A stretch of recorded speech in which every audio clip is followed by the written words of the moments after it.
you only get one chance. So in your case, you applied for H1b. And the other option was day one CPT. Okay, maybe I should get another degree. A lot of universities, the deadline was very near to the date of when the H1B results came out.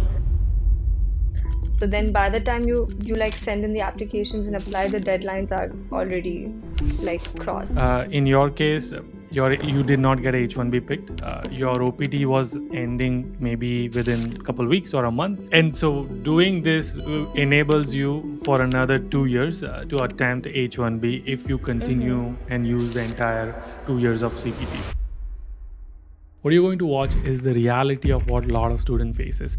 Before you watch this, I want to thank CPTDog who's kindly sponsoring this video, and we will also see in the later part of the video how they help students with choosing their second master's degree university for day one CPT.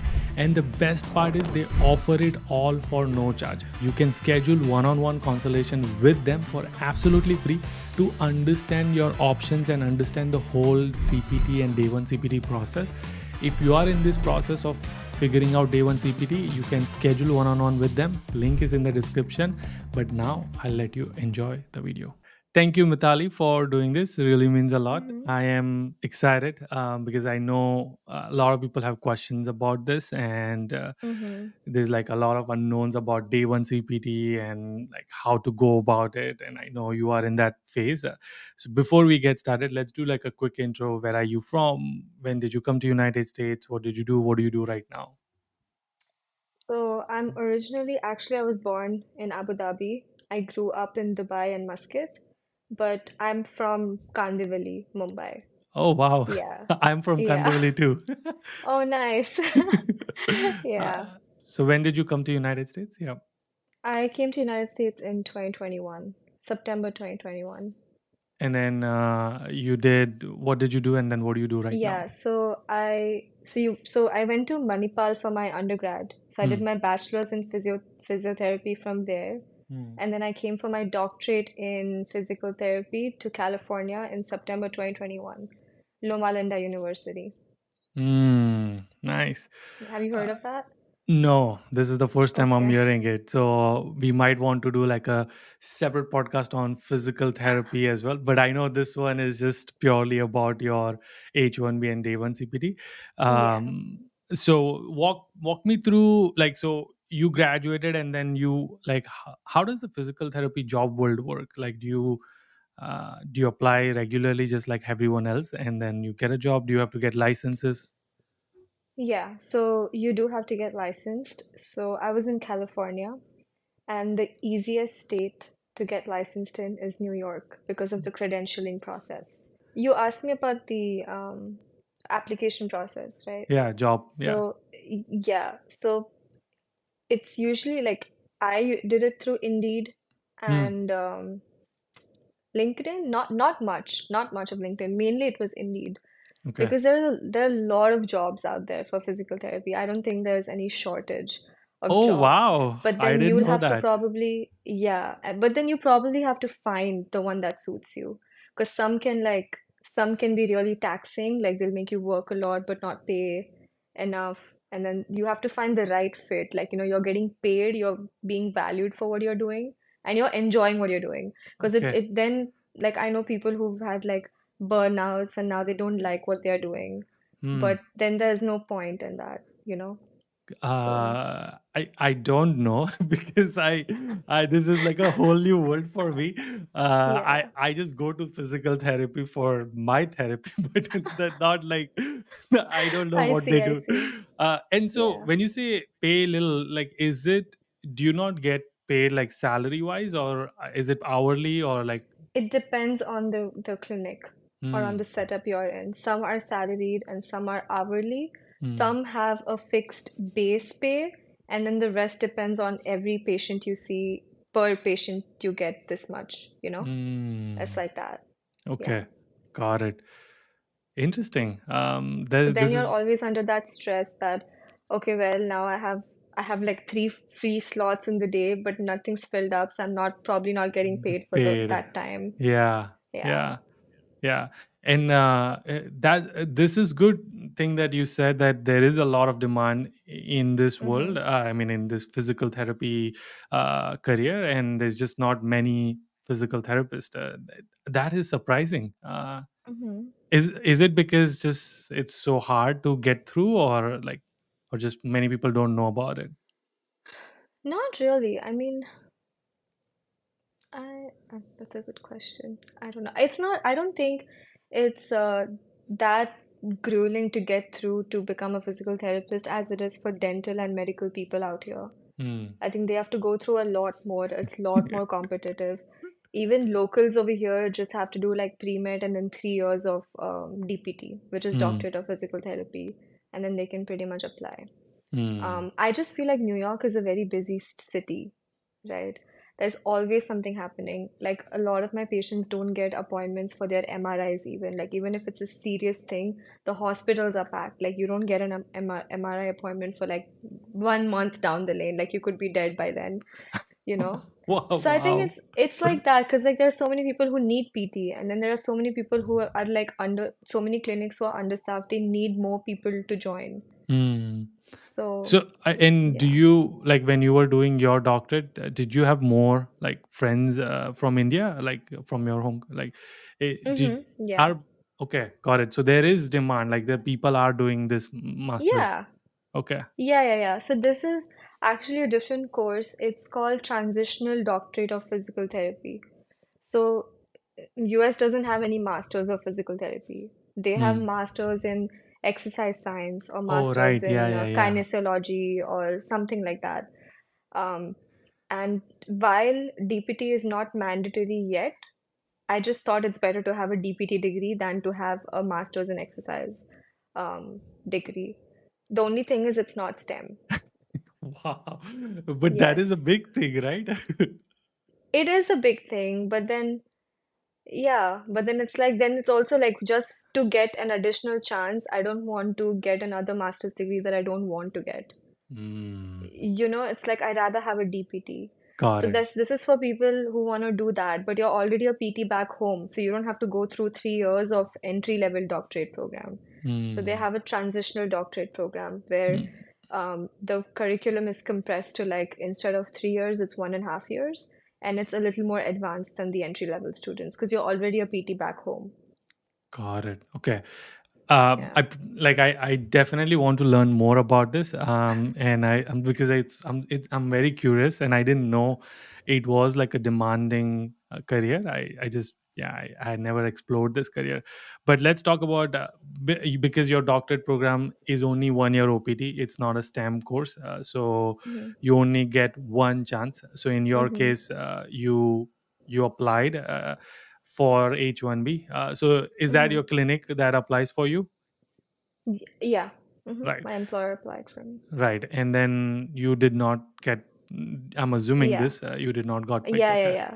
Mm-hmm. So then like what happened? Like what was your thought process at that point? I mean, like when did you think like, okay, maybe I So, should get another degree? um, yeah, so I think the only option was the two options I had was to shift to a non-profit, which I did not want to because I really like my job. Hmm. And the other option was day one CPT, which I'd already looked up on because I was like, if I don't get, then I have another option. But the Hmm. only thing was that a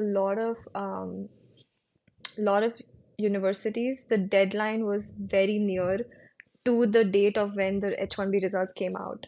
So Hmm. then by the time you like send in the applications and apply, the deadlines are already like crossed.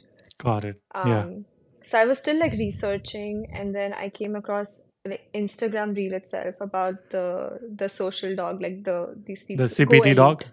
Yeah. Yes, Yeah. yes. Like so then I like emailed them Okay. um about it, and they were pretty quick. Like they emailed back, they gave me like a couple of calls immediately. And this was like even at odd times. Like it was probably like a Sunday where I would like send them an email. Hmm. And then they asked me about my OPT end date, like when is my OPT ending, and a few more details. I don't remember, but a few more details about which course I want to do and what am I looking for, Hmm. and where do I stay. Hmm. Like what are my states, like how far can I go, Hmm. and my budget for the course. And then they sent me like a couple of links, and they said that if any of them have any entrance fee, they'll waive it off. Which at Westcliff and Monroe had $50 of just application fee. Hmm. Yeah. A- and they did not charge, like, do they charge fees for this or no? No, they do not. If you want to like speed up your transfer process, Hmm. SEVIS process, if you don't want to like be unemployed for a week and you want to get it done in 2 days, then they'll charge you for that. I believe Okay. it's 1,000 or 1,500 for that. But for all of this consultation and helping me apply, they did not charge me anything. Got it. Would you recommend CPT Dog for others who are in this journey and want to go through their CPT process, day one CPT? Mm-hmm. I would totally recommend them because I would say at least like I had a few friends with me and that didn't make me feel stranded, but I know a lot of people are in this alone and Hmm. they're like, I don't know what to do now. So that's when you need like some guidance. And Hmm. these people were pretty fast in answering. They go according to your needs, according to your criteria. Um, and maybe like open your eyes to other things that weren't an option for you too. So I think Hmm. I'll totally, and it's free, so you Yeah. should totally take the benefit.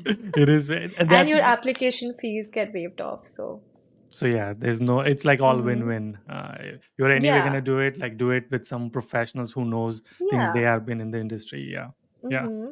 Love it. Cool. Tot Okay, so backtracking a little bit, in your case, you did not get H1b picked. Your OPT was ending maybe within a couple weeks or a month, yeah, and May you're like 15th.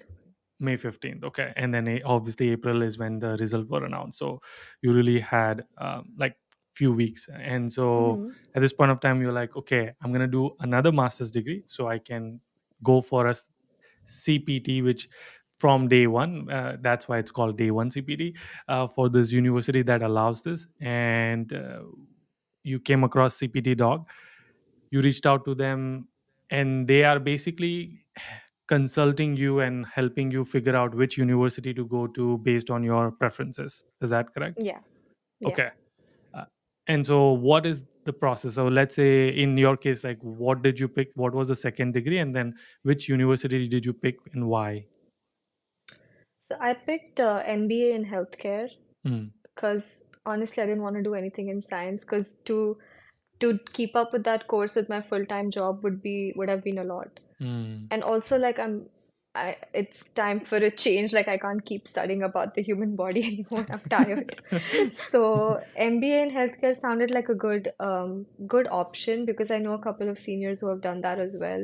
And it's a mm. good option because like this is a very physical job. So in like 10-15 years, if I feel like I don't want to do this, like probably my body's gonna give out or like I just don't want to I mean, you continue, can then just this is apply gonna the open therapy on yourself, no?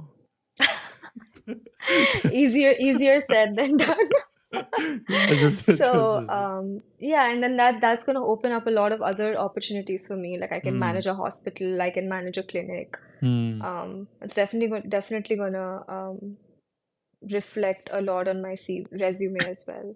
mm, So I chose that. As far as the college is concerned, there were a couple. There was some in Virginia. There was one in Florida, which was Westcliff, and then there was Monroe, which is in New York itself. So it mm, just makes sense because even when the RFE comes for when you apply for H1B, if they want more document proof, you can even just though go you will to, have proof, yeah. yeah, and it's like it's closer to where I stay. The only thing that you have to check when you're applying is every university has different criteria about when they want you to come in campus. Some want you to come once a week. Some want you to come every 2 weeks. Mm, Some are okay with you coming once a semester, but then you'll have to be there for 3 days, mm, like Friday, Saturday, Sunday, or Thursday, Friday, Saturday. And right. from Monroe, it's once a month. Got it. Okay. Yeah. Yeah, which is A- doable. It's a Saturday. And the application process is simple. Like, is it, do you have to do any entrance exam or none of that? Oh, no, Just, no. Just okay. apply and send in your documents, Mm. details. That's it. And then you probably still need to do transcript, etc. as well. Yeah, you have to send transcripts. And Monroe College has a something called as graduate interview or Hmm. some interview. Hmm. Without that, your application won't progress. So there are like a couple of checklists you have in your application page. Once everything gets checklisted, there's this one thing which is like admissions interview. And Hmm. then they'll schedule that with you, which only happens every Thursday, by the way. So if anyone's applying, Yeah. I learned it the hard way. So every Thursday, they do it every Thursday. They don't do it any other day based on your schedule. Hmm. And in that, it's just basic that you talk to like the director of admissions. There's like the international, the DSO, everyone's there. And they Hmm. just like want to know about you, what you're doing. Just a very basic thing. And then they give you admission on the spot. Hmm. Okay. So, So and yeah, how quick is in this the interview process, itself. The interview? or the entire application to getting an Oh, admission? uh, If, okay, so if I had known about the Thursday and if I could have made my schedule better, it would have been done in a week. But Hmm. because I couldn't, I had to wait for next Thursday, so 2 weeks. Got it. Okay. And Yeah. then CPT dog is continuously helping you with like everything you need to do. I mean, so not, no, I wouldn't say continuously helping me. Like they did waive off the application fee for me. Hmm. But then I don't think they have any authority over any the other application process that's happening from Monroe. Like Hmm. they have to conduct the interview. They need to Right. ask me for the Yeah. documents they need Yeah. to. So all that was just me and Monroe talking. Got it. Okay. Yeah. Yeah. Okay. And so you got it. And then how long does it take for your day one CPT? I mean, technically you're still on F1 Mm-hmm. because you're on OPT. And Mm-hmm. so you need to transfer your service to this university. How long that process takes? It took a week. Just a week?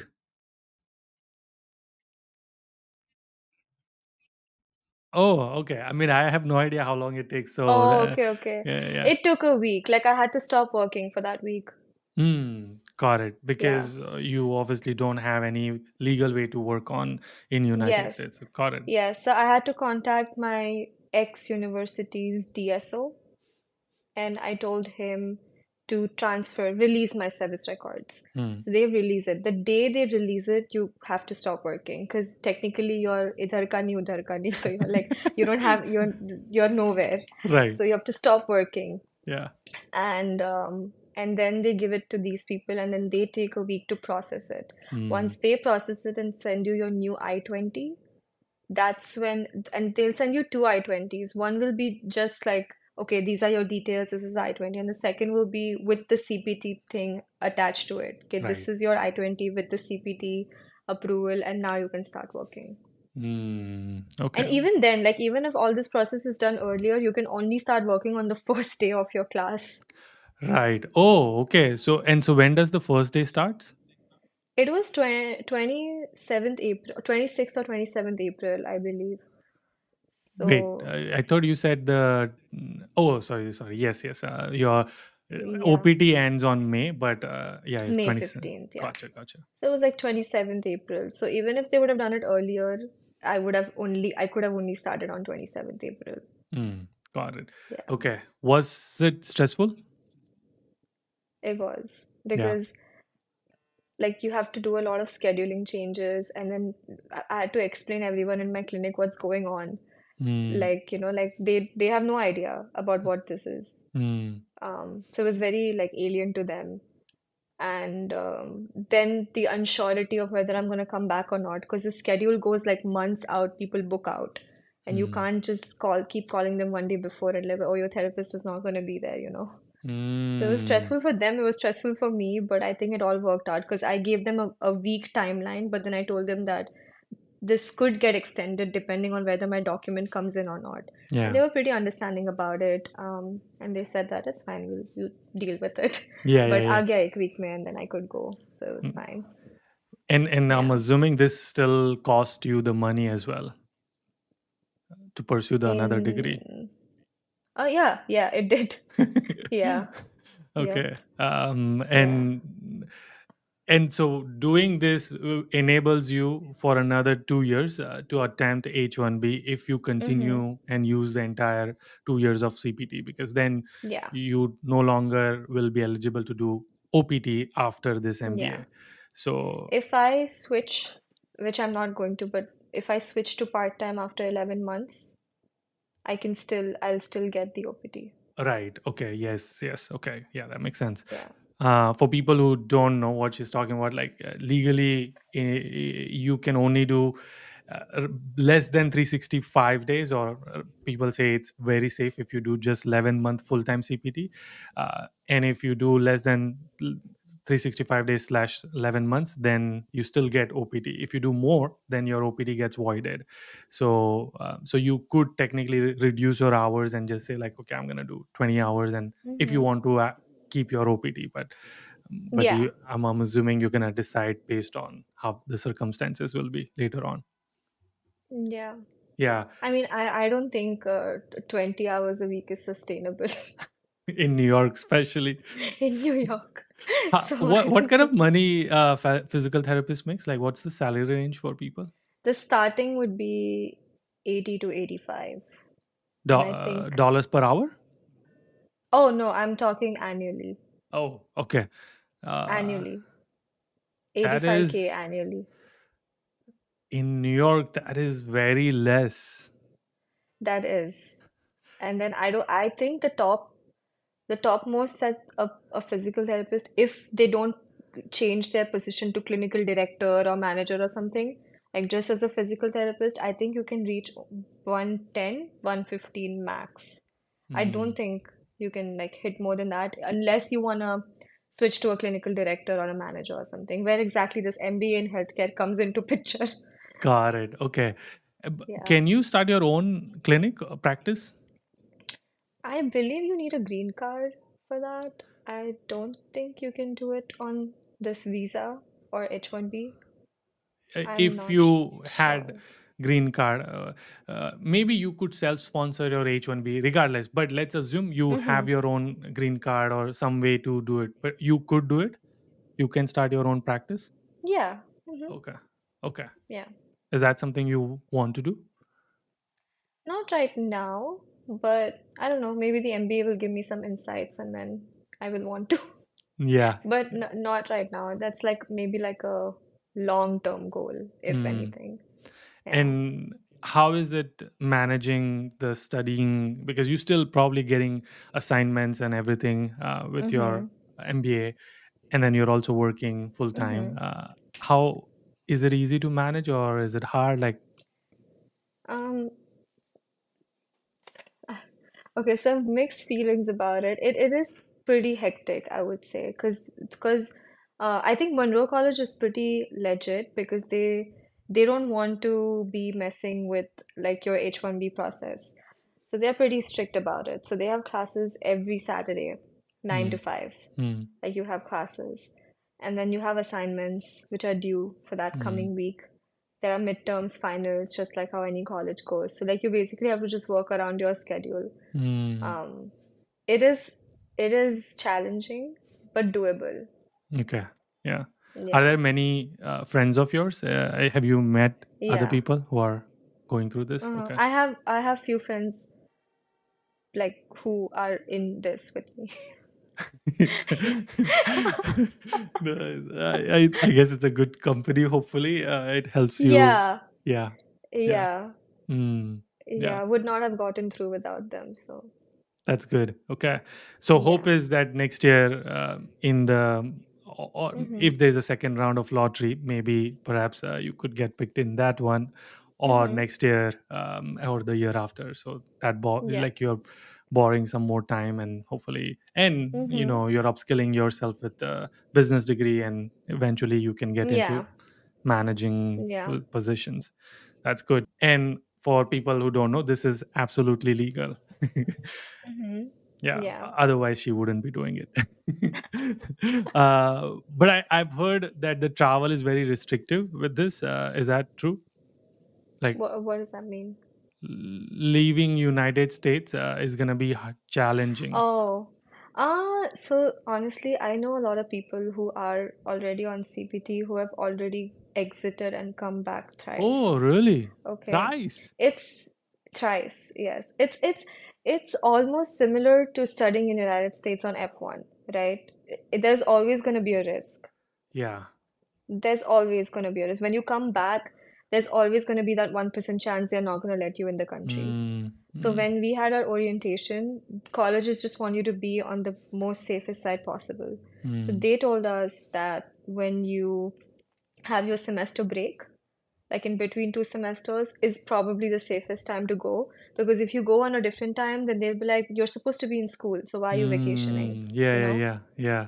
stuff like Smart. that. Okay. Again, that's just they want us to be on the safe side. Mm. Um, Risk is always going to be there. I would say if you want to go, just go. It's nothing you can do. Yeah, yeah. Uh, Unless your visa expires, I mean, Oh, yes. Oh, wait. Yeah, yeah, yeah, yeah. Then you yeah, can't go. Like my F1 is still valid till 2026. right. So I So, can go and come because if your visa is expired, then you will have to get it stamped again in the embassy. And correct. that's a Yeah, whole thing. yeah, So yeah. Because then you don't then know if it's gonna get approved. Why are you doing second masters, etc. yes. Yeah. So, Yeah.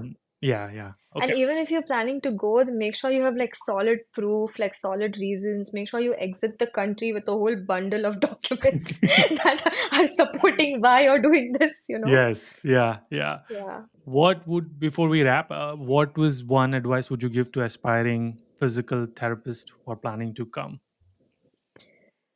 Uh, I would say that you got into this profession because you liked it. So you Mm, like what you do. So never compromise the quality of care that you give just because you're in a different country. Like don't let the rules or any norms like break that. Like break you or your quality. Like you mm, should be happy. You shouldn't be having a burnout. You should enjoy what you do, and then your patients are gonna enjoy that as well, you know. mm. Yeah. Like just to chase money or just to chase visa or something like that, don't become a time machine because that's very common in Mm, this field. There's a mm. very thin line in between working hard and overworking yourself, Yeah. and it's very common, Mm, especially if you're in like a big city, because like there's like a very quick inflow and outflow of patients. And they just want you to keep producing, producing, producing till you're at that stage where I can't do this. And you start hating your job, but you don't actually hate your job. It's the way you're doing your job, you know? Like, mm. yeah. So I would just say, yeah, like enjoy what you do I love it. and it'll be fun. Yeah. Yeah. That is deep too. Nice. Okay. Again, thank you so much, Mitali, for sharing your journey. And I'm Hmm. actually more curious about this whole physical therapist world now. So I'll reach out to you Yeah. separately. But until our next one. Keep smiling and keep hustling.